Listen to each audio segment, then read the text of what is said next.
episode of Altar Talk. This is where we bring unspoken conversations from inside the church, from the church, to you. Thank you so much for joining me today. We're going to be talking about, society, what society thinks versus what we know as believers. Every single week is going to be different, but today I have a special guest for you. Her name is Saffie Kamara, and if you leave your seat and you don't come back, you're going to miss it. So hurry up and come back.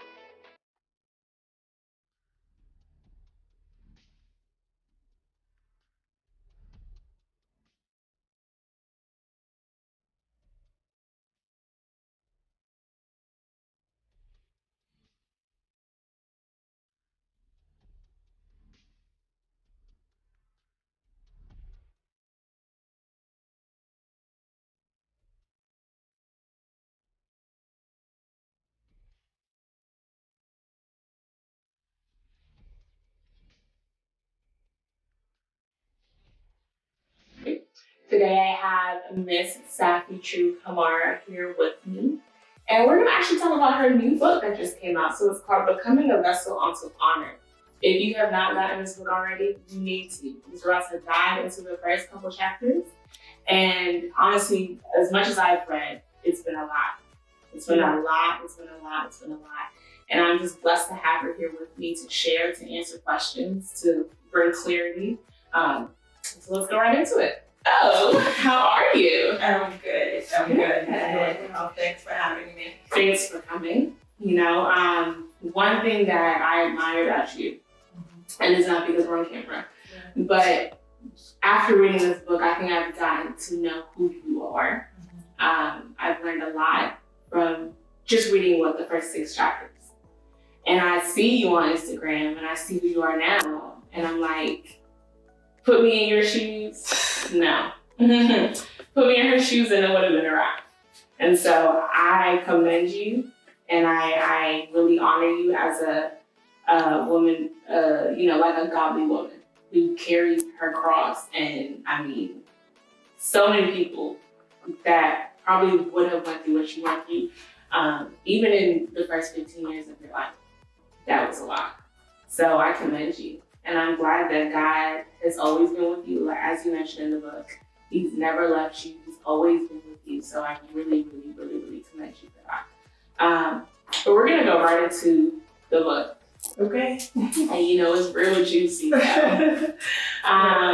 So tell me who Saffie is. Who Saffie is now. Okay. How I would describe Saffie Kamara now is a child of God who loves God and wants to sincerely please Him. Right. Not that I'm aware of who I am and whose I am. It's to represent Him in a way that not only through my life experiences and all that I've gone through is showing that it's always been there. Right. Is to let people know that in our daily walk, and it can be you doing a talk show, a job, a mother, that people can still see Christ in you. Right. No matter what walk of life that you're walking through. That is my goal and who I am, is just a child of God. Yeah. And right now, I'm a child of God that wrote a book. And I want people to see God in the book. And as you talk to me, you see God in me. Right. And that's who I am now. A child of God. So are you working currently? Yes, I am. I am a nurse. Okay. I'm a registered nurse, so I work as a nurse. That is amazing. Yeah. And I know during this quarantine time, I salute you again, being on the front lines for all of us, so that's amazing. So we're going to go right into the book. I don't want to wait. Let's do it. Because I've been reading this book for about 2 weeks now. Let's do it. And I've had, as you can see, my tabs are loaded. So I have a lot of questions, a lot of, some clarity on how you grew up and how you're here. Like, from your religion background isn't what you're still in now. And so tell us about that. So what was your first religion? I grew up as a Muslim. Okay. My parents are, in fact, still Muslim. Mm. Growing growing up, my father are strong in the faith, and they still are strong in the Muslim faith. We were, trained to pray the Muslim way, fast during Ramadan. At a very young age, my parents trained us to take religion seriously. And that was the core of our, foundation is our religion. How is that? How, now that you're Christian, right? Yeah. How is that from the transition, and how do your parents feel about that? Honestly, when I first told my dad that I was Christian, he was upset. He literally hung up on me, and he didn't talk to me for a while. Yeah, he didn't talk to me for a while. And then he spoke to one of my uncles who lives here, and they were able to have this conversation, and my uncle kind of, enlightened him a little bit about America, how, here kids do have a voice, and women do have a voice, and they can pick and choose what they want to do and what they want to become. And after that conversation, I think with my uncle helped him kind of understand where I was, and that I'm finding myself now, and this is where I am with my faith. Right. So your dad had 2 wives? Yeah, he did. My father had 2 wives growing up. And the wife came right after I believe I was born. Okay. It was a very interesting dynamic in the house, right? So, 2 women living under one roof, one in one room and the other in the other room. How I remember it is that they would do rotations. So like this week, my mom. Your dad was cool. Yes. Oh. They would do rotations. One week my mother would have ham, and then after her week, he switches over to the other woman. Wow. Yeah. Your dad. Very interesting. I read that and I was like, I know for the most part, that's something in the African culture, like especially with like the Muslim cultures and stuff. So I know the multiple wives are very, common. Very common. But when I read it, I was like, oh. Okay. You also talked about the voodoo. Yeah.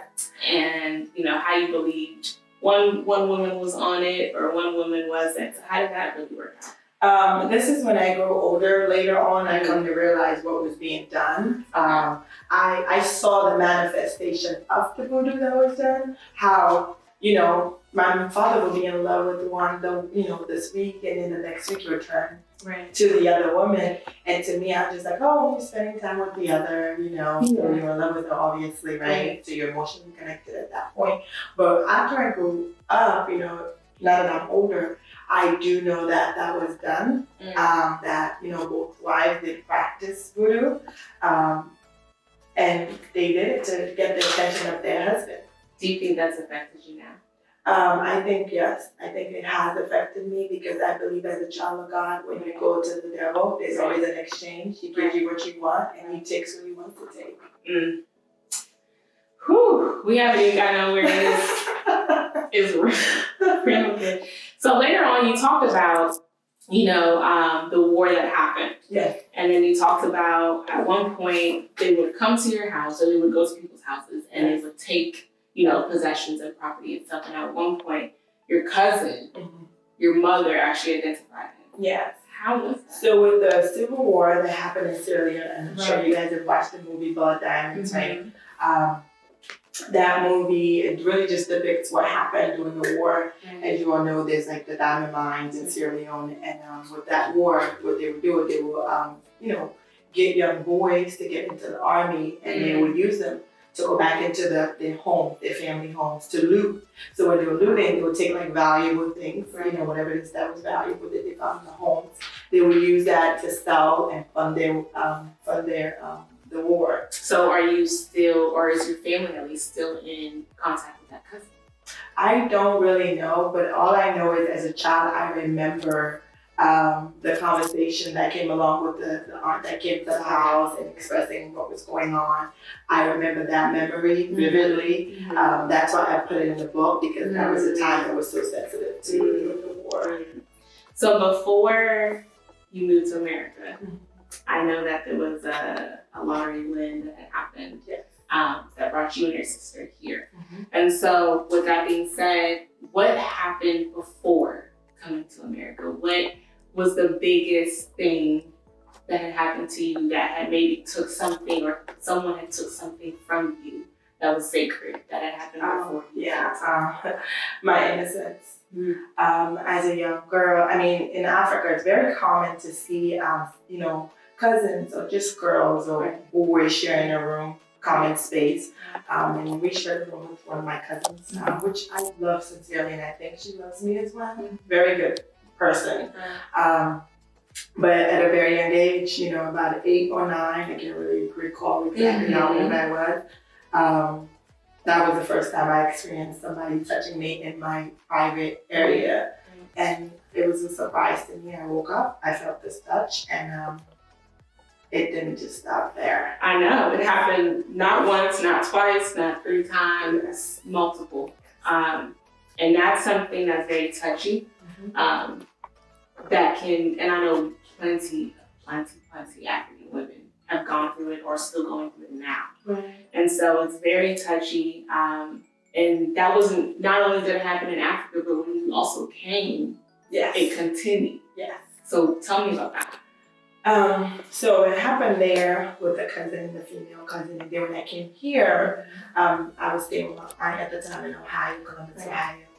The family member that was living with us at the time also, he started, touching me inappropriately.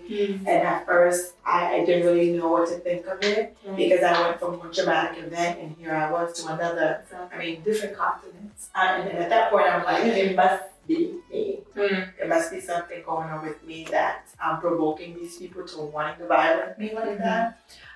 So he started touching me inappropriately.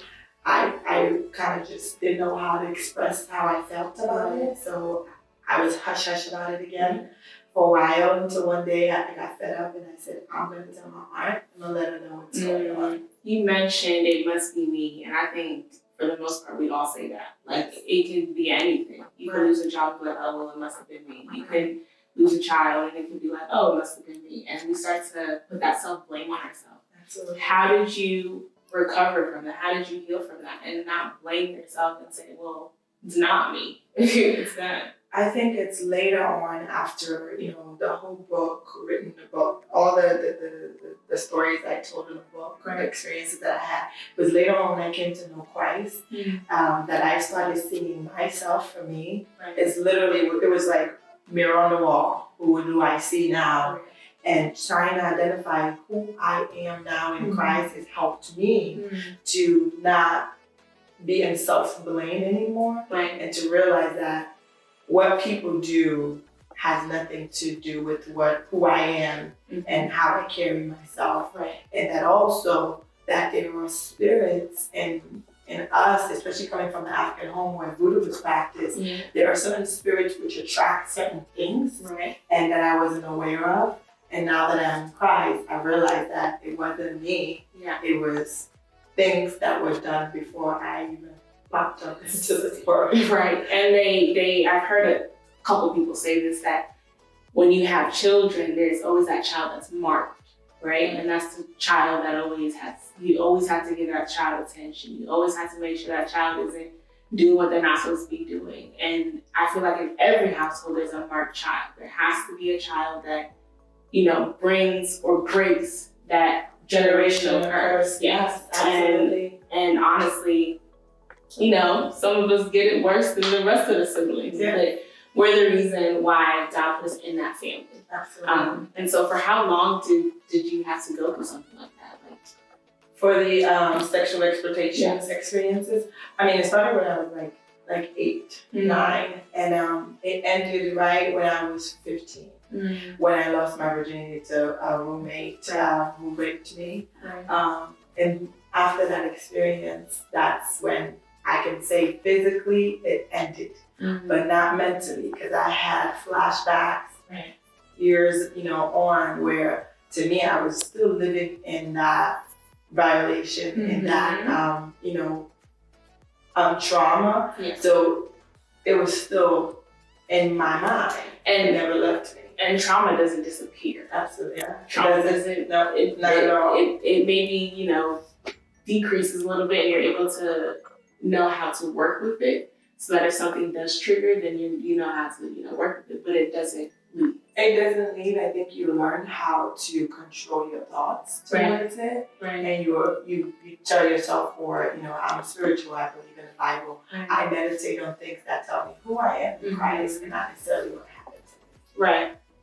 That is a lot. Within your first 15 years, as I mentioned earlier, you've been through some things that a grown woman probably couldn't go through. And if not for God. Okay. If not for God. If it wasn't for the grace of God. Yes, because some of us would not be here. And so tell me a little bit. So you did have a boyfriend. Yes. I remember reading the first one. Yes. You were bullied at one point. Yes. And I guess that was to also, it was like a reflex of what you've been through. Yeah. And so you were like, yeah, you look like a piece of face. She was calling people piece of faces and stuff. And so how did that make you feel eventually? Again, at the time, it was a means to make myself feel good and kind of kill my pain. Because sometimes, the saying that says hurt people. Right. It is true. When you see pain in anybody else's eyes or their face, you realize, oh, she's in pain too. For some reason, it makes you feel better about what you're going through. Yeah. Well, in the past. Right. Now I know better. Right. And so the first boyfriend, you showed him off. How did the breakup come?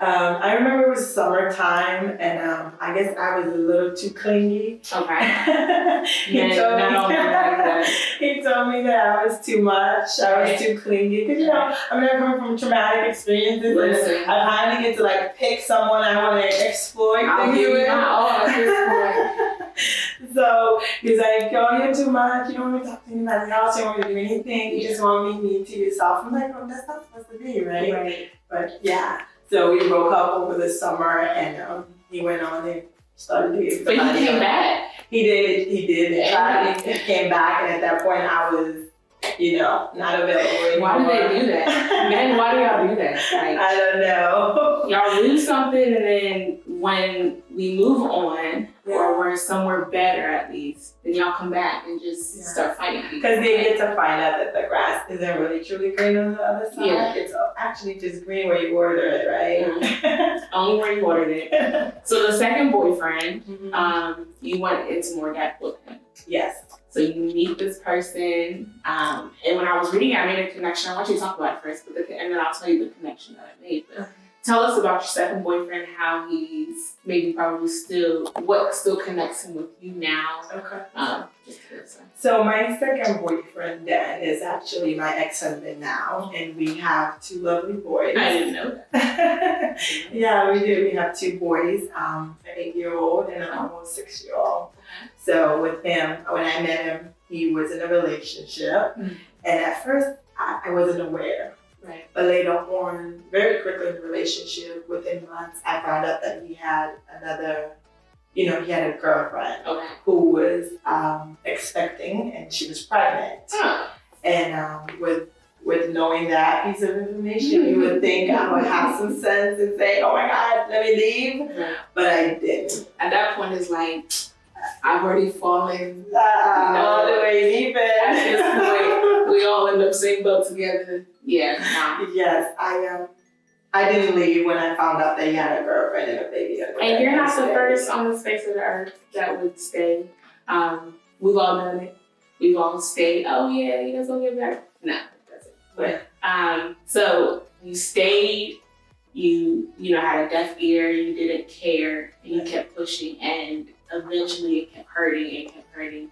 Until one day you get a call from where? I get a call from an aunt. I was actually pregnant with my second child then, and I'm going to nursing school. I get a call from my aunt, and she left me a voice message. I was actually on my way to class to take an exam, and I was like, this specific aunt calls when something is up, and I'm not going to pick up because I knew right then and there what was coming. I didn't know exactly what it was, but I knew it was something that was going to take me, my emotional senses to attend to the call. So I didn't pick up.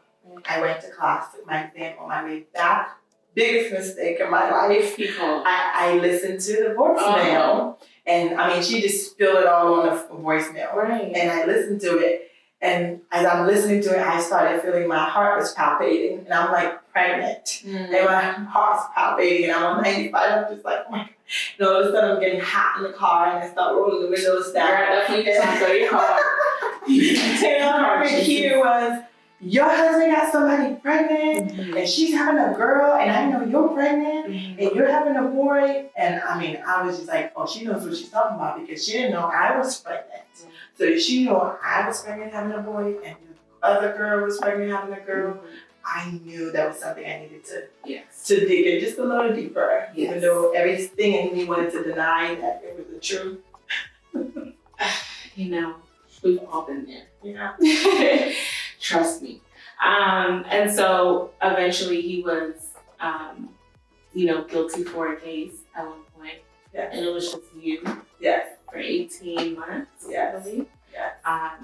How is that? Like, what were your feelings? You're pregnant, hormones going up and down. It's just you. Yes. This was with my first son. Okay. Our first son. I was pregnant then too. Like every pregnancy has its own. Now that we're talking about it, every pregnancy has its own child. Right. So yeah, he was convicted and he went to serve his time for 18 months. And at that time, I was so young, like 20 years old. I didn't really know what was happening to me. Right. All I knew was that this was something in front of me that I had to face. And I had to put on my big girl underwear on and face it. I went through it, not knowing how I was going to come out of it, but I knew I needed strength to get through it. Exactly. So when I got to that part, I was like, well, there was a point where you didn't too much care about the other girl. Yeah. Even before you had got pregnant, you got your hair braided by her, Yes. or attempted to get your hair braided. Yeah. Tell us about that stuff. So I think because of my life experiences growing up in a home where I saw two women always battling for the attention of their husband, to me it was like he was giving me attention. And when he was giving me the attention, I'm like, oh, I'm winning here. Like the way I saw my mom and the other wife, my stepmom, battling for my dad's attention. And I didn't understand it until later on that I really was reliving what I experienced as a child. Because when he was, saying, let her do your hair, I took it as, I'm the favorite spouse here, even though we weren't married then, but, and I fed off of that. Yeah. I fed off of that. And that's the same connection that I made. I was like, well, you grew up seeing it. Yeah. And although you don't wish it upon yourself as a child to go through it, we go through these things and we don't even put the connections together. Yeah. Like, I always say that some of the things my mom does, I'm not going to do it, right?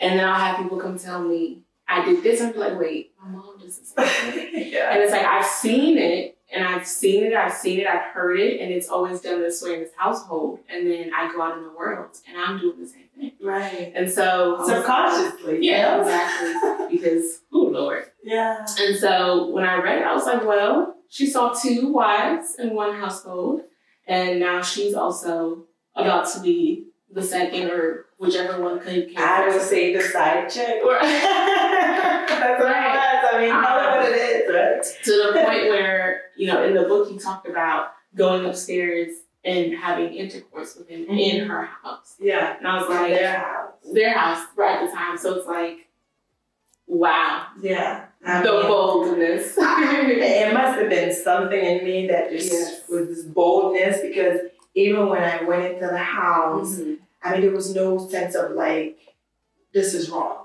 Right. I went in there, I sat down, she was still pregnant. I mean, that was I think maybe first time seeing her actually pregnant, because we had spoken over the phone before. Right. And seeing this, and it didn't change my mind. I still went forth and did what I did. Right. It is just by the grace of God that I'm even sitting here, because she could have did anything to me, to him, both of us, and she could have gotten away with it. She sure could have. Yeah. So I want to go back a little bit. And there was a time where you could not bear the pain that you were going through, to the point you wanted to take your life. Yes. And you mentioned that you went down to a different apartment complex and you went to the laundry room, it was dark, you sat there, and that would have been the last time you wouldn't be here with me. Right. So what caused you to, or what happened at least, to say, I'm gonna give this world another chance. I'm gonna try this again and I'm gonna trust this time it's gonna be better. It's gonna be better. I wish I could say it was me, but it wasn't me. Mm-hmm. When I took the knife, I ran out of the house and I went into this building, to the basement of the building. I sat in there and I had the knife like seriously pointed towards my chest. I was like, this is it. I'm just gonna add it to that. Yeah. Yeah. And as I sat there on the cold floor, I just heard this voice. Mm-hmm. It was this voice that spoke to me that if I had stabbed myself, not only would I not die, but the pain that I was running from would be more painful than my physical pain. Wow. So then for years I questioned that voice. I'm like, what is that voice? And I thought it was God, So do you think it was God? I honestly believe it's God because He's always been there. Right. I mean, it's a track record. He's always been there. I just didn't know how to identify Him. I didn't know who He was. And that's something we struggle now. I think the youth now, we struggle with our conscience and God actually, or the Holy Spirit actually talking to us. Mm-hmm. And so we battle with, oh, that's just me overthinking, or that's just me maybe saying what I would say to myself. I do that a lot. And I double think. And sometimes I've gotten to the point where I understand what's going on in my head. I understand that it's not me, it's the Holy Spirit. And so when we start to identify our own voice and God's voice, it helps us in life so much. I mean, so much. As a youth leader, I tell my youth all the time, you have to know how to identify your voice and His voice, because what's going to happen is the devil's voice is there too. Absolutely. And so it can actually overpower yours and then probably overpower God's too if you don't even know it's Him. Right. And then we do these things that we don't really understand why we're doing them. Right. And then you talk about consequences in here. You do something, you're going to pay for it. Oh, yeah. That's just how life goes. That's just how God is a forgiving God. Yeah. I mean, make no mistakes about that. Mm-hmm. But there are consequences to sin. Exactly. Sin is sin, and the repercussion sometimes is pain. Yes. And I want to go back to that point of not being able to identify the voice of God. Right. Later on, I learned that the reason why I wasn't able to identify with the voice of God is because I didn't know who He was. Mm-hmm. And now that I spend time with Him in an intimate place, I can almost all the time differentiate when it's God speaking, when it's my thoughts, and when it's the devil. That's where we all need to get to. Yes. I mean, especially if you want to call yourself a Christian or believer of Christ, you have to get to that place where you know, okay, this is God. He's telling me to do this. I have to do this. And it's actually going to go into how we met. Yeah. And I think it's a great place to go because we met in a weird way. Yeah. We have a mutual friend, and basically they were online together about this book, which you have to purchase if you haven't already. I'm telling you, Become a Vessel Unto Honor by Saffie Kamara. I haven't finished it yet, but trust me, the part that I've gotten to, I need to finish it like today. So you need to get onto this. It is on Amazon. Yeah. It is on Audible. Okay. And it's also on Barnes & Noble. Mm-hmm. And trust me, it's not going to break your pockets. This is an easy read. It's very quick, very, it's amazing. And it can help somebody. I know it can help more than one person out there. But I just want to talk about how we met and how God can speak and how it's very important to know His voice. Because if I wasn't able to, differentiate who He was and how He spoke to me personally, we wouldn't be sitting here. That's right. And so the live happened. I popped in. She was talking about her book, and I left it. I kind of left the live. I was going next to the next live because it's like 500 lives nowadays during quarantine. And I said, no, I got to go back. So I went back, and I followed you right then from the live. And within, I want to say, right after the live, I ordered my book, but although it wasn't within maybe like a week. Yeah. Maybe a couple of days. Maybe a couple of days, not even quite a week, I don't think. Yeah. I had a dream straight from God. That wasn't me. Trust me, it wasn't. But I had a dream, and right after I had the dream, I had called my mentor, and I spoke to him about it. And he was like, you have a gift that you know about, the gift of the prophetic. So you need to start walking in it, right? And so not only am I a dreamer, but I feel and hear. So anything that drops in my spirit, I know it's from God because I'm able to know that that's him speaking. So when I had the dream, I was like, I don't even know this girl. There's no way, God, I'm going to DM her and tell her what you want me to tell her because I don't know you. Right. I do not know you. This is the first time we're meeting a person. I do not know her. And so I was like, I can't. And so I left it. And I just kind of just let it. But once God wants you to do something, when I tell you he's going to bother you, he's going to keep, finding ways to put it in your face, like, do it now. And I was like, no, God, let me get familiar with her. And then I'll let her know because what was brought to me was heavy. And there was no way I was going to go tell somebody all of that. And so I finally got the courage. I had prayed about it. And I had DM'd her. And I really DM'd her about the show. Yeah. And then I said, nah, I'm going to tell her. So I called her. We had this conversation about the dream that I had. And honestly, before the call, I had left work before the call. I had told God, I said, God, I don't like to be embarrassed.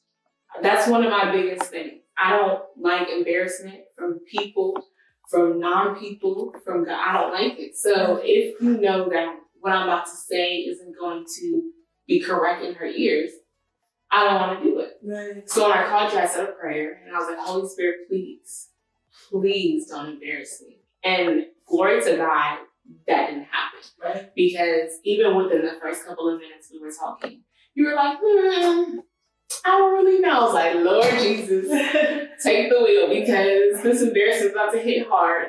And right when you said you're not sure about what I was talking about, in my head, I was like, Holy Spirit, please. Yeah. Like, I can't, at this point, I can't even say more to convince you.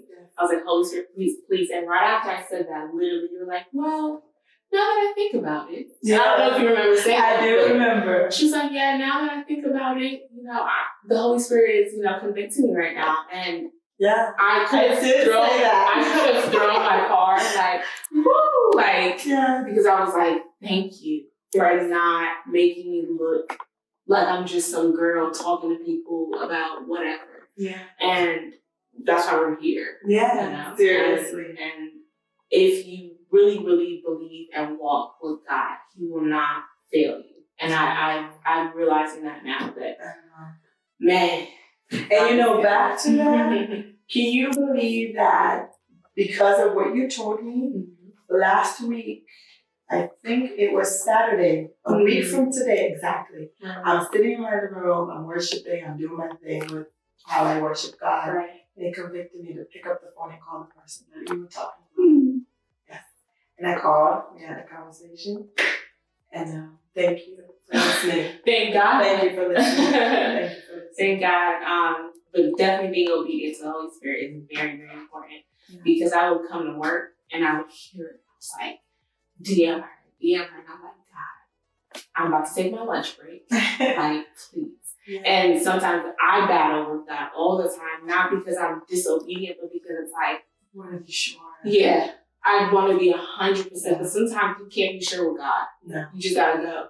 You just gotta move. And if you move when he tells you to move, he will not disappoint you. And I've learned that so many times. But it's been a great, great, great talk with you. Great talk. Please buy this book. Purchase it for a friend. I plan on purchasing it for 2 friends or 2 people on my Instagram. Because it's something to read. It's something to learn from. There are people, especially women out there, that are going through very similar things that she's going through or that she's been through. Because that's not who you are anymore. You're still becoming. Yeah, I'm still growing. Yes. Into this vessel unto honor. Amen. Yeah. And so our fight is not against people. No. It's not against, human. We're not on earth to battle anybody. We're here for an assignment. We're here to get it done. We're here to go back home. And so once we are in tune with God, who He is, what He wants us to do, our purpose, our reason for being here, I'm telling you, life is so much easier. Like, you go to sleep, you can sleep. Mm-hmm. You wake up, you go to work, you do what you have to do in peace. Yeah. And there's nothing that kind of messes with you. There's nothing that bothers you. You just live a fruitful life. And that's where I would love everybody to be. But definitely become a vessel unto honor. Avail yourself. Be used. Yeah. But I want to ask you or allow you to say one thing to the women out there that are struggling to heal. What ways can they find to heal? I know there's therapy. I know there's other, talking to pastors and friends and stuff. But I know that maybe something different that you would like to add to tell a young girl who has gone through it, an older girl who's still living in her younger girl age, hasn't let go of that, a male that has gone through that. Just encourage somebody. Right. What I would say to any young girl, even older people out there that have gone through a lot of trials, or, whether you can identify with some of my experiences, is to know that the battle starts in the mind. Right. If you can get your mind, when you get your mind to realize who you truly are, and then realize that all that you're going through, all that you've been through, was not set up to destroy you, is that there are forces, there are powers, there are principalities that are in high places that work, that can defeat you if you don't put your mind and set your mind on God. And then also realize that what is happening to you is not your fault. Mm-hmm. But with God by your side, you are victorious, you're more than a conqueror. You can defeat the enemy, because the enemy was already defeated on Calvary. Right. But you still have to make sure that you fight that good fight. You fight from a victorious stand, but you still have to fight. And if you're already religious and things are just not really working for you to really let go of the past and really heal, I would highly encourage that you talk to a professional. There's nothing wrong with talking to a counselor, somebody that knows more about traumatic events, that can help you express whatever it is that you've gone through. Right. Is to talk to a professional, learn about what you've gone through and what these people have used that helps them. Books are another way that I found healing. It's not only that God touched me and healed me, it's for knowledge. It's to realize that I'm not alone. And what happened to me is not my fault. And it's happened to so many people, and that I'm not in this island by myself. There are a group of people out there that have experienced the same things. And there's a wealth of knowledge that you can get from their experiences, and you can share yours as well.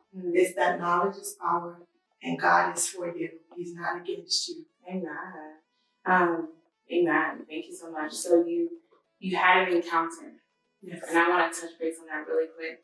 You had an encounter that most people, I believe, wait for, because they expect God to be a God of, he's going to come shake my room, and I'm going to know that, yes, this is God, right? Yeah.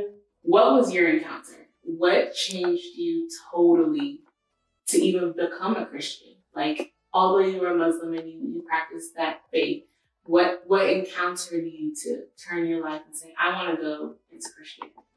God brought a very good friend of mine today that I call a sister, who I believe God placed her in my life specifically to win me to salvation. Okay. At the time when I met her, I don't even know how I met her, to be very honest with you. I can't really recall. But when I met her, that attraction was so strong, and I didn't understand it. Right. She was just pouring out love on me, like she would just love on me and tell me about God and tell me about Jesus.